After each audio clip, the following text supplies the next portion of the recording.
Welcome back guys इस particular session में हम लोग बात करने वाले हैं कि हम जावा 8 के अंदर लैम्डा एक्सप्रेशन का यूज करके मल्टी थ्रेडिंग का प्रोग्राम कैसे बनाएंगे और साथ ही साथ हम ये डिस्कस करने वाले हैं कि हम कलेक्शन के अंदर फॉर ईच लूप का कैसे यूज करेंगे। गाइस अगर आपने जावा 8 से रिलेटेड स्टार्टिंग के वीडियोस मेरे नहीं देखे हैं तो मेरे प्लेलिस्ट में जाके ये देख सकते हैं। मैंने 4 वीडियोस ऑलरेडी बना दिए हैं। इसमें लैम्डा क्या है और लैम्डा एक्सप्रेशन का एक्शन लिसनर में फंक्शनल इंटरफेस क्या होता है, इसका कैसे कैसे यूज करना मतलब यहाँ पे हमने सिखाया है। तो चलिए हम यहाँ पे इक्लिप्स में आते हैं और सबसे पहले हम एक ट्रेडिशनल तरीका सीखते हैं जैसे हम मल्टी थ्रेडिंग का प्रोग्राम बनाते हैं।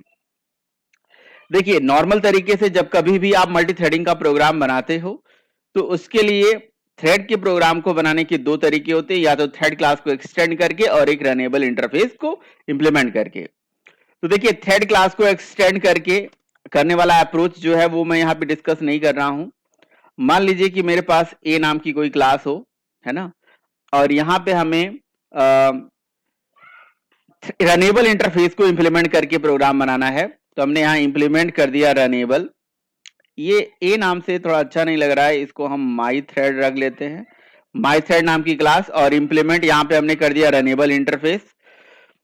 ठीक है, तो रनेबल इंटरफेस को हमने यहाँ पे इंप्लीमेंट कर दिया और इसके रन मेथड को यहाँ पे ओवरराइड कर दिया। राइट, तो एक थ्रेड क्लास को इंप्लीमेंट कर रनेबल इंटरफेस को इंप्लीमेंट करके रन मेथड ओवरराइड कर दिया और थ्रेड के अंदर जो भी टास्क आपको लिखना होता है यहाँ पे SYSO करके आप ऐसे दे सकते हैं।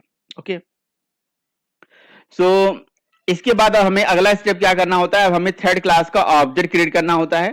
राइट, थ्रेड क्लास का ऑब्जेक्ट क्रिएट करना होता है, thread T1 is equals to new thread.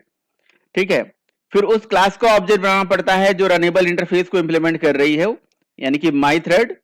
तो इसको हम मल्टी रन टाइम पॉलीमॉर्फिज्म के रूप में अगर इंप्लीमेंट करने की कोशिश करें तो यहाँ पे हम लिख सकते हैं runnable R is equals to new my thread.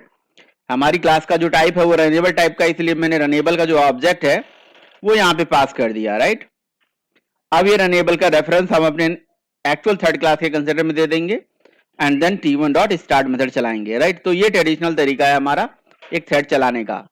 This is a creating a thread without lambda. Right, अच्छा यहां पे अब क्या कर सकते हो, आप करंटली एग्जीक्यूटिंग थ्रेड का नाम गेट कर सकते हो कि भाई करंटली एग्जीक्यूटिंग थ्रेड क्या है, और फिर प्रॉपरली आप यहाँ पे लूप वगैरह भी चला सकते हैं। राइट, तो get thread dot current thread, thread dot current thread and dot get name. Right, तो आप यहाँ पे करंटली एग्जीक्यूटिंग थ्रेड का नाम ले सकते हो। अगर आपने कोई थ्रेड का नाम नहीं दिया है तो थ्रेड 0, थ्रेड 1 इस तरह से करके आएगा, थ्रेड 0 आ जाएगा। राइट, अब देखिए अब यही सेम चीज कि हम एक क्लास बना के रनेबल इंटरफेस को इंप्लीमेंट कर रहे हैं, फिर एक यहाँ पे मेथड ओवरराइड कर रहे हैं, तो इसी चीज को हम ओवरकम कर सकते हैं। कैसे कि हम यहाँ पे रनेबल इंटरफेस को इंप्लीमेंट करने वाली क्लास एक ना बना के हम इस थ्रेड क्लास के अंदर, मतलब एक तरीका तो ये है कि भाई हम यहाँ पे ये जो लाइन है ना माई थ्रेड करके जो थ्रेड क्लास का ऑब्जेक्ट बना रहे हैं इसको ना लिखें। राइट, और यहाँ पे भी इसे लगाने की जरूरत नहीं है, इसे भी आपको लिखने की जरूरत नहीं है, ये पूरा चीज हटा दीजिए, सारा हटा दीजिए। राइट, तो देखिए कितना आसान हो रहा है, कितना कोड हमारा कंसाइज होने जा रहा है। अब यहाँ पे हमें क्या चाहिए, हम यहाँ पे runnable is equals to new क्या कर दें, रनेबल लिख दें। ये क्या तरीका हो गया, ये हो गया एनोनिमस वाला तरीका। लेकिन एनोनिमस के केस में मैंने बताया था कि आपको क्या है, इंटरनली कहीं कहीं एक इनर क्लास तो बनती ही बनती है, एक एनोनिमस क्लास इंटरनली बनती है ना, हमें वो नहीं चाहिए। एक तरीका ये भी है।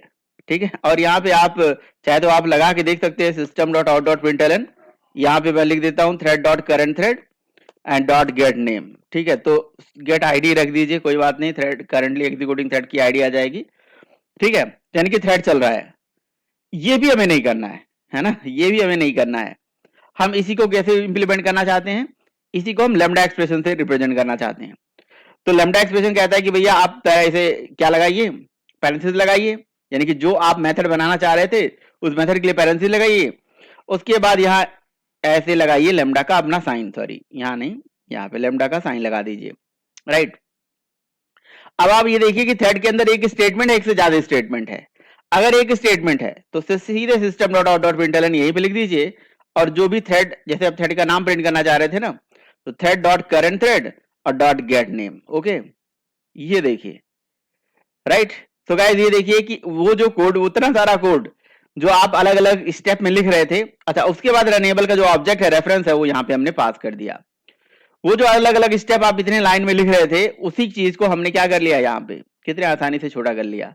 तो आप देख सकते हो कि इस लेमडा ने एक जावा 8 के अंदर कितना बड़ा रिवोल्यूशन लाया, कि भाई जो लाइन आप लिसनर के केस में, लास्ट सेशन में आपने लिसनर में भी देखा कि भाई हमें एक्सेल लिसनर को बिना इंप्लीमेंट करे, है ना, उसके मेथड को ओवरराइड करना था, तो एनोनिमस सेक्शन बनाते थे, नहीं बनाना है। एनोनिमस का एक रिप्लेसमेंट आ गया एक तरह से।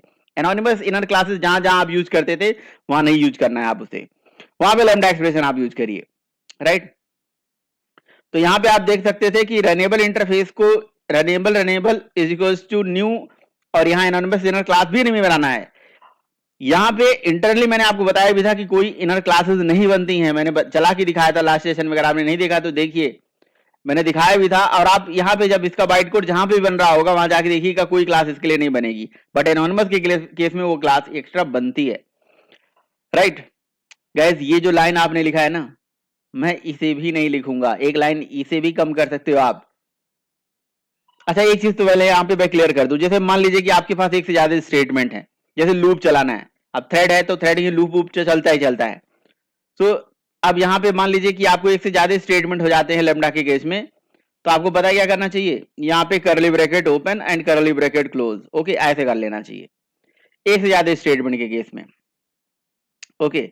अब यहाँ पे जैसे मैं मान लीजिए कि लूप चला रहा हूं, फॉर, कंट्रोल स्पेस कर लेते हैं, और यहां से हम ऐसे लूप चला लेते हैं, ओके।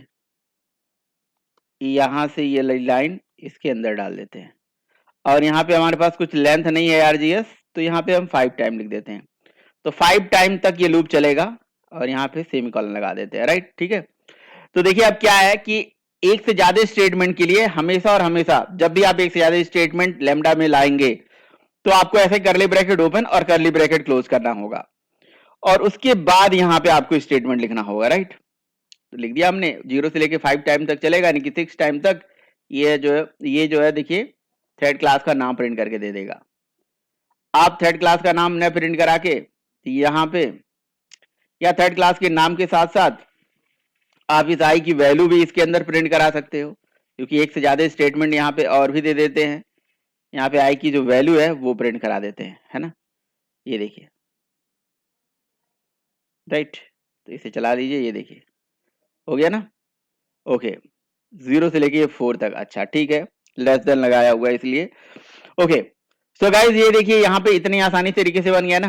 अब देखिए मैं एक और स्टेप बताता हूं जिससे और चीजें आसान हो जाने वाली हैं। क्या आपको ये इतना लिखने की जरूरत नहीं है, और ये जो पूरा लाइन है, ये वो पूरा स्टेटमेंट है, इसको कट करिए आप क्या कर लीजिए, इसी के अंदर ही डाल दीजिए, खत्म कहानी, दैट्स इट। आपको कुछ अलग से एडिशनल स्टेप लिखने की जरूरत नहीं है, हो गया आपका। वो जो सेमीकोलन था उसे भी हटा दीजिए, आप थ्रेड के अंदर ही डायरेक्टली इसको ऐड कर दीजिए, तो ये भी एक अंदर अप्रोच हो गया, है ना, बढ़िया, है ना, बढ़िया, ठीक है। अगर आप यहाँ पे थोड़ा कंफ्यूज हो रहे हैं, तो मैं एक छोटा सा स्टेटमेंट में इसे लिख के दिखा देता हूँ, ठीक है, ऐसे छोटे लाइन में भी लिख के दिखा देता हूँ, ऐसे, ठीक है। ये वाली लाइन आप हटा दीजिए, है ना, ये लाइन हटा दीजिए, देखिए, ठीक है। तो आप देखिए कितना आसानी से हो गया।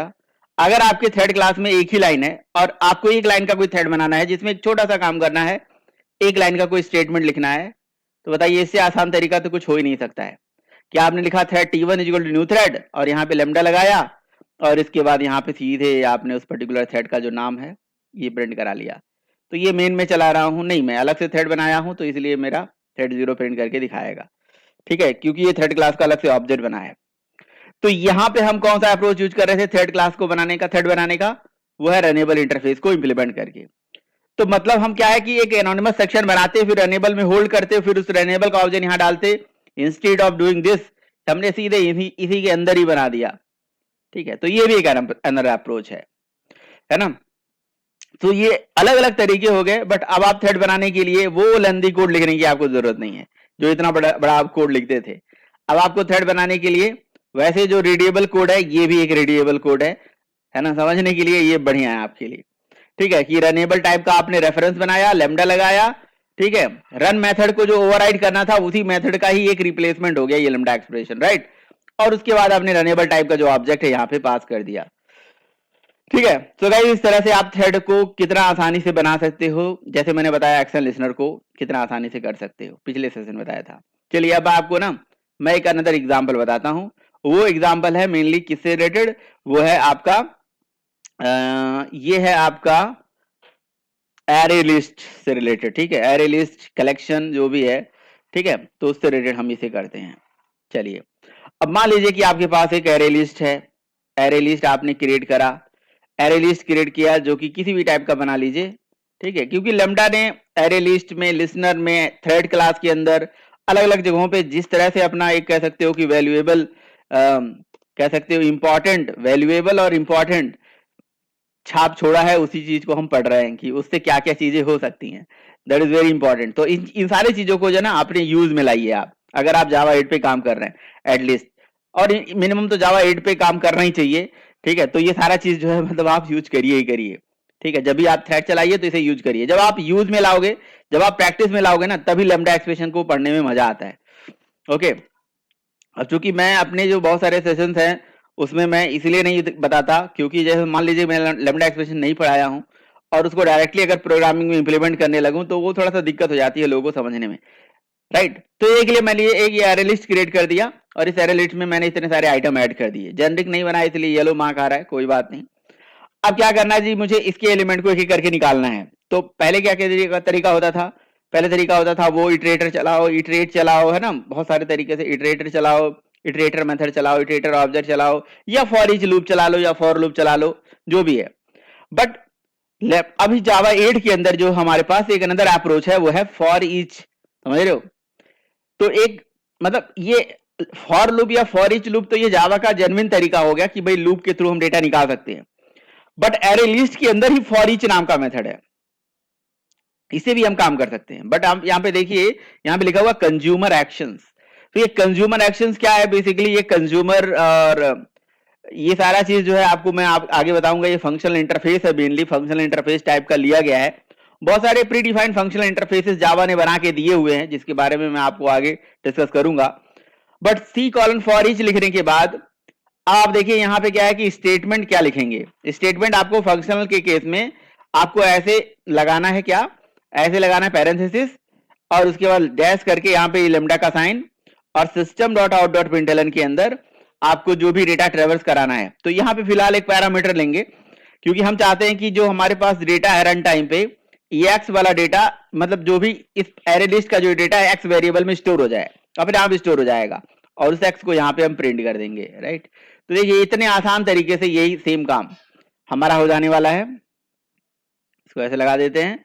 ये देखिए, नो डाउट हमारे पास अंदर अप्रोचेस थे। क्या अप्रोच था कि हम इटरेटर यूज करते, या हम यहाँ पे यूज करते फॉर ईच लूप चलाते, या हम फॉर लूप चलाते। बट उन सारे लूप को हमें यूज करने की जरूरत नहीं है गाइस। फॉर ईच जो होता था वो पहले लूप होता था। देखिए फॉर ईच लूप कैसे होता था, इस तरह से। फॉर लूप में क्या होता था, फॉर लूप इस तरह से लिखा जाता था, ठीक है, जिसमें आप इस तरह से जाते थे, i equal to 0, I is less than, यहाँ पे आप लिखते एरे लिस्ट डॉट, और उसके बाद यहाँ पे लिख देते आप साइज। तो साइज जो भी होता उस साइज के तक यहाँ पे लूप चलता, और system dot out dot println में आपको एरे लिस्ट डॉट यहाँ पे लिखना पड़ता है गेट। तो ठीक है, यहाँ पे देखिए कितना सारा लाइन लिखना पड़ रहा है, गेट वेट सब याद करना पड़ रहा है ना। तो ये देखिए अब इस तरह से डेटा ट्रेवर्स होता था। ये हमारा कह सकते हो कि एक मतलब एक्चुअल तरीका, पहले वाले तरीका होते थे, इस तरह से हम फॉलो करते थे। दूसरा तरीका ये होता था कि भाई हम for loop, for each loop use कर लें। तो उस केस में हमें यहाँ पे ऑब्जेक्ट टाइप का लिखना पड़ता है भाई, क्योंकि हमें पता नहीं कि डेटा किस टाइप का है। तो ऑब्जेक्ट ओ कॉमा, यहाँ पे देखिए एरे लिस्ट, तो एरे लिस्ट का सारा डेटा ऑब्जेक्ट ओ में आ जाएगा, ठीक है। और system dot out dot println का ये ओ को प्रिंट कर लीजिए, ठीक है। ये भी अनदर अप्रोच है, बट ये फॉर ईच लूप होता था। ये जो फॉर ईच है ये मेथड का नाम है ना। ये फॉर ईच ऊपर जो है ये मेथड, ये लूप है, बट ये फॉर ईच क्या है, ये मेथड का नाम है।